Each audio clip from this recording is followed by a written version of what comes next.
అండి ఇప్పుడు వచ్చిన సొరకాయ ముక్క తీసుకున్నానండి. ఇంకా స్కిన్ తీసేస్తున్నాను. లేకపోతే అయితే పర్లేదు, తీయపని పర్లేదు కానీ నేను తీసేస్తున్నాను.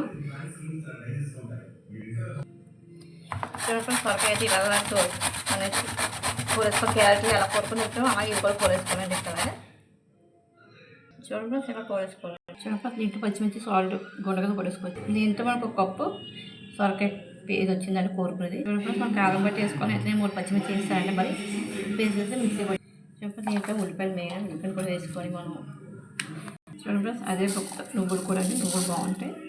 కప్పు తీసుకున్నా కానీ పావు కప్పు నువ్వులు వేసుకుంటాం. ఒక కప్పు సొరకాయ తీసుకుంటే ఒక కప్పు బియ్యం పిండి వేసుకోనండి. మనం 2 కప్పు తీసుకుని 2 కప్పు బియ్యం తీసుకుంటున్నాం కాబట్టి పావు కప్పు నువ్వులు వేసుకోండి. సొరకాయలో వాటర్ ఉంటుంది కాబట్టి ఈ వాటర్తో ముందు కలిపేసుకోవచ్చు. చూడండి పావు కప్పు పెసరపప్పు పచ్చిశనగపప్పు వేసుకోవచ్చండి.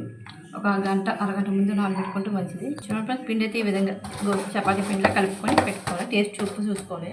పాకు కొత్తిమీర అన్నీ వేసుకోవచ్చండి. ఇక్కడ నేను దీంట్లో అలా చిన్న చిన్న బాల్స్ కింద చేసుకోవచ్చు.